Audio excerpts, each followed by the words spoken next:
Bismillahirrahmanirrahim. Assalamualaikum warahmatullahi wabarakatuh.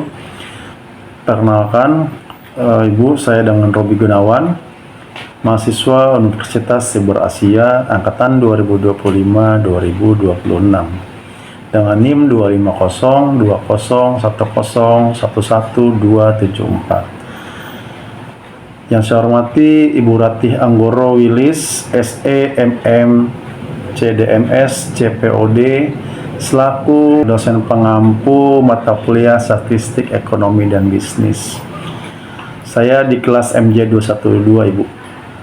Baik, di sini saya ingin menjelaskan atau mempresentasikan hasil dari pilihan saya yang dimana saya memilih di sesi 12, yaitu tentang probabilitas. Baik, yang pertama, dari studi kasus tersebut di bagian 1 saya akan menjelaskan konsep dasar dan pendekatan probabilitas, yaitu dalam kurung pendekatan klasik, relatif, dan subjektif. Untuk soal kasus yang pertama, saya akan menjelaskan tentang pendekatan relatif. Yang pertama, untuk soal kasusnya yaitu sebuah pabrik komponen elektronik memeriksa sampel sebanyak 1.200 unit produk hasil produksi bulanan. Hasil analisis kualitas mencatat A. 960 unit berkualitas baik atau sempurna, kemudian 180 unit mengalami cacat ringan, dan selanjutnya 60 unit mengalami cacat berat. Pertanyaannya, untuk studi kasus tersebut, jika satu produk diambil acak, berapakah probabilitas terambilnya A. produk yang berkualitas baik, B. produk yang cacat ringan maupun berat? Oke, baik, di sini saya akan menjawab, Ibu. Untuk pembahasannya, saya akan menggunakan rumus pendekatan relatif yang dimana P dalam kurung E sama dengan jumlah frekuensi atau kejadian atau total percobaan N, yaitu total sampel dalam kurung N sama dengan 1.200 unit, dan A untuk percobaan atau peluang yang baik yaitu 960 dibagi 1.200 sama dengan hasilnya 0,80 atau 80%, Ibu.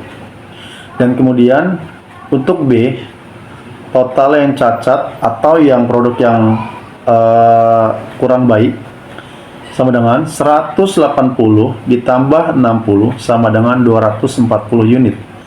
Jadi peluang yang cacat atau kemungkinan hasil produk yang cacat itu sama dengan 240 dibagi 1.200 sama dengan 0,20 atau dalam kurung 20%. Dari kesimpulan kasus tersebut, yang pertama itu peluang produk baik adalah 80% dan peluang yang cacat adalah 20%. Baik, selanjutnya di bagian kedua saya akan menjelaskan tentang hukum penjumlahan probabilitas atau mutually eksklusif dan non mutually eksklusif. Dan untuk studi kasus yang kedua, saya akan menjelaskan tentang penjumlahan yang saling lepas. Pertama itu soal transaksi saham, Ibu.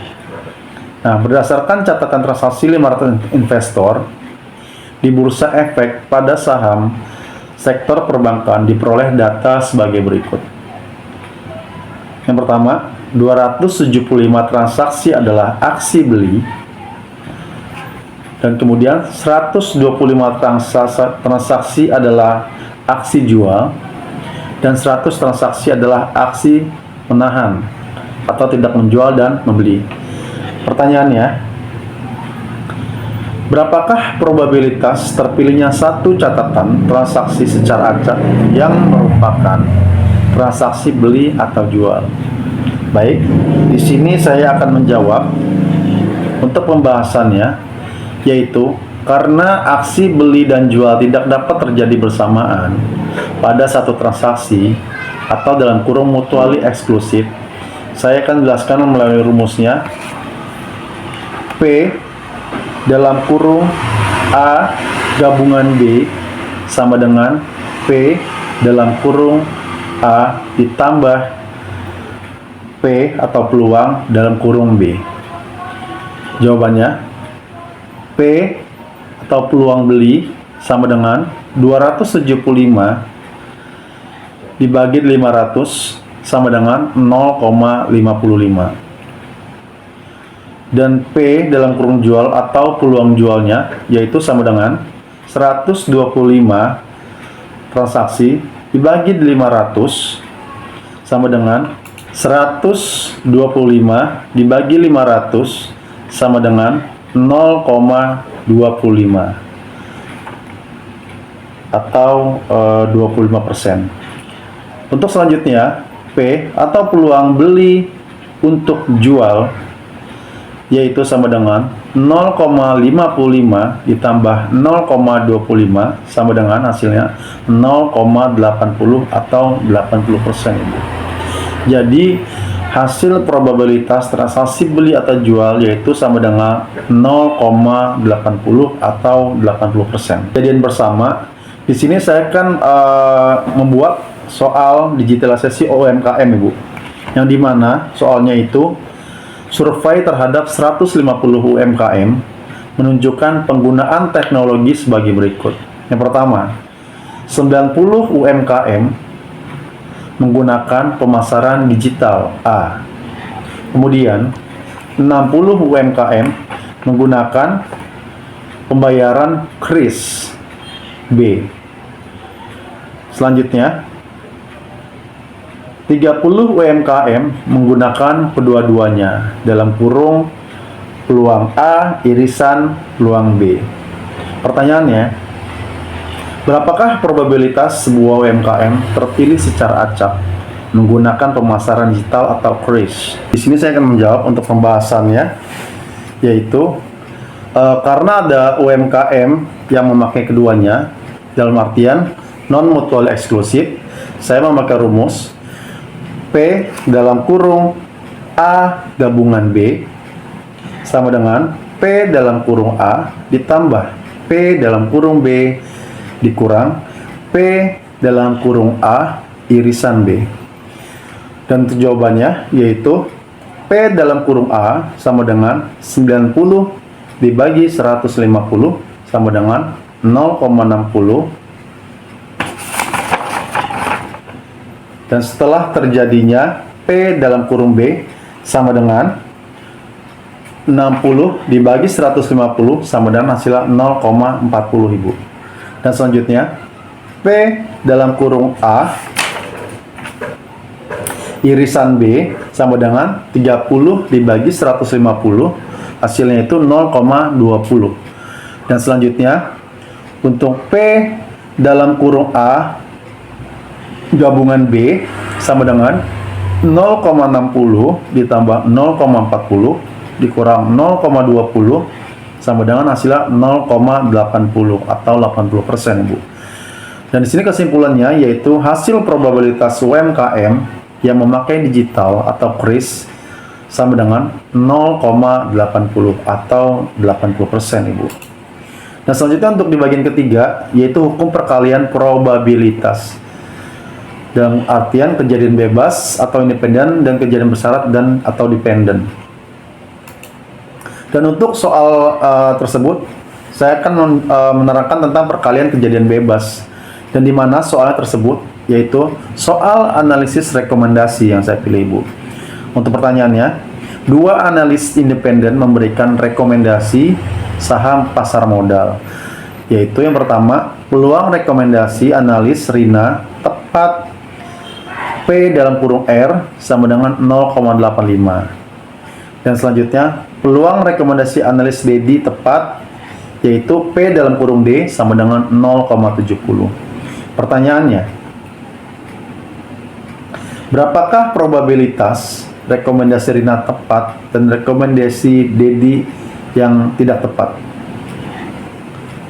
Dan untuk pembahasannya di sini akan saya menjawab. Karena keputusan kedua analis bersifat saling bebas atau independen, di sini saya memakai rumus P dalam kurung R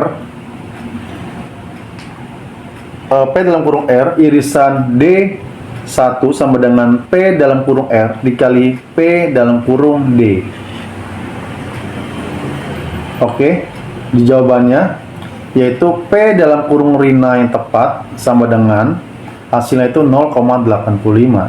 Sedangkan untuk peluang Dedi yang tidak tepat atau D sama dengan hasilnya 0,70 atau sama dengan 0,30.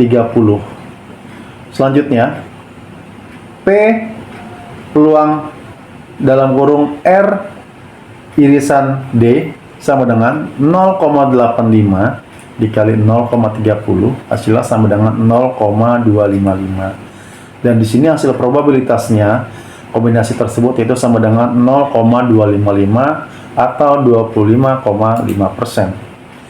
Dan di sini selanjutnya saya akan menjelaskan probabilitas yang bersyarat. Dan untuk soalnya itu soal kelulusan mahasiswa, di mana di sini soalnya data historis kelulusan mahasiswa pada Fakultas Ekonomi menunjukkan peluang lulus akuntansi keuangan dalam kurung A dibagi P dalam kurung A sama dengan 0,75.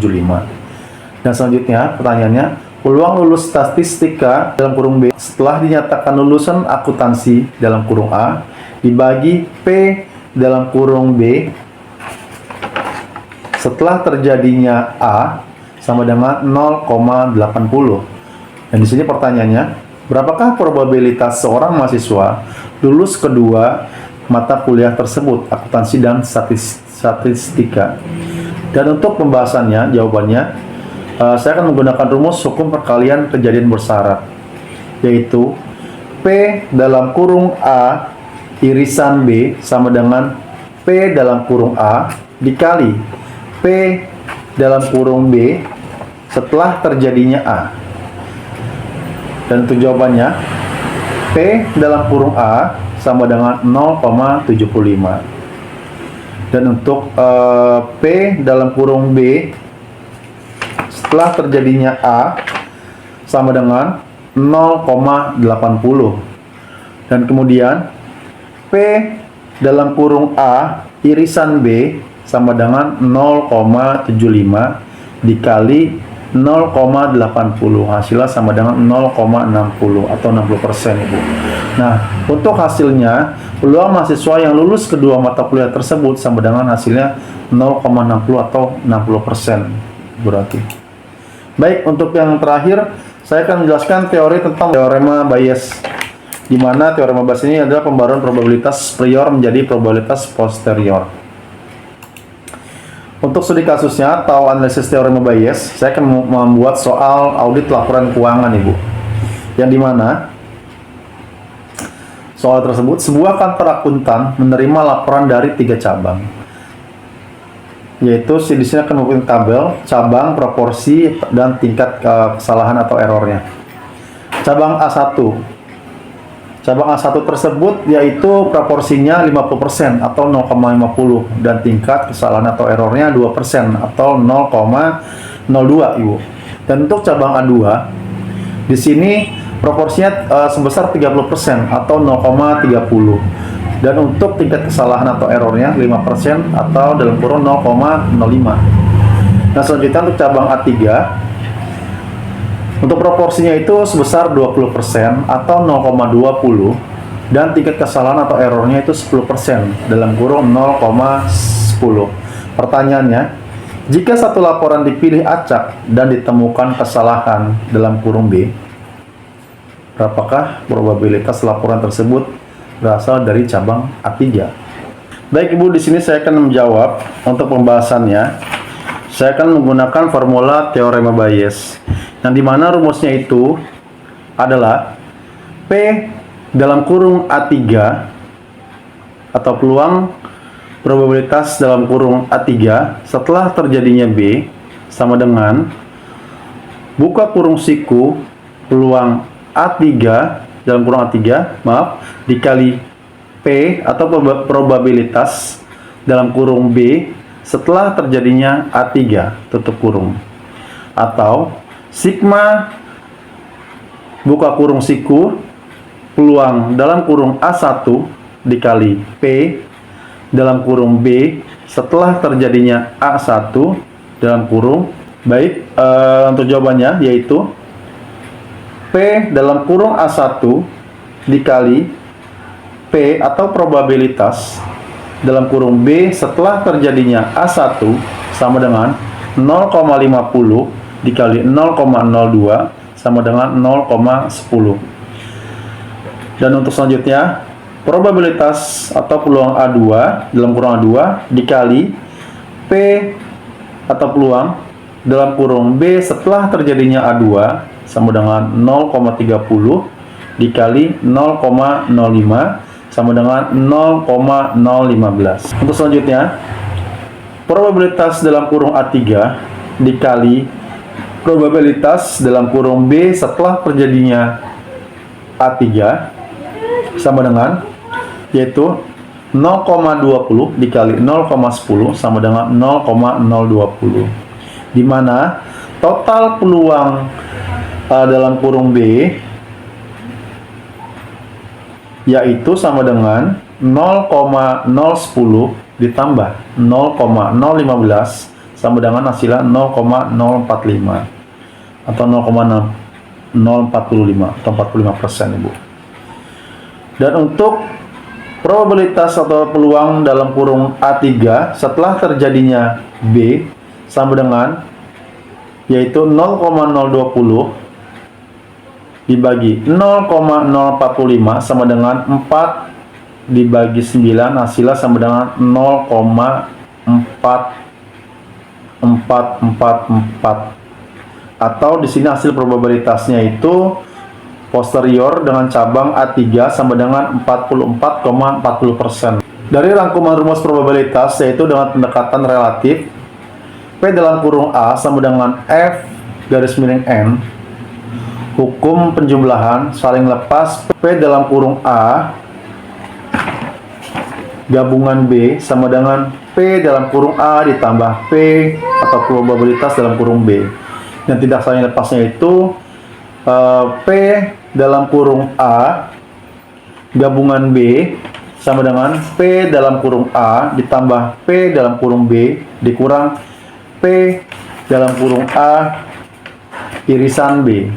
Dan untuk hukum perkaliannya, independen P dalam kurung A irisan B sama dengan P dalam kurung A dikali P dalam kurung B. Dan untuk yang bersyarat, P atau probabilitas atau peluang dalam kurung A irisan B sama dengan P dalam kurung A dikali P dalam kurung B setelah terjadinya A. Untuk teorema Bayesnya yaitu P dalam kurung A A1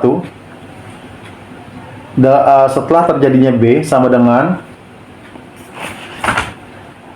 buka kurung siku P dalam kurung A1, dan untuk P dalam kurung B setelah terjadinya A1 tutup kurung siku, atau P dalam kurung B. Baik Ibu, sekian presentasi dari saya. Kurang lebihnya mohon maaf. Sekian dari saya. Wabillahi taufiq wal hidayah. Assalamualaikum warahmatullahi wabarakatuh.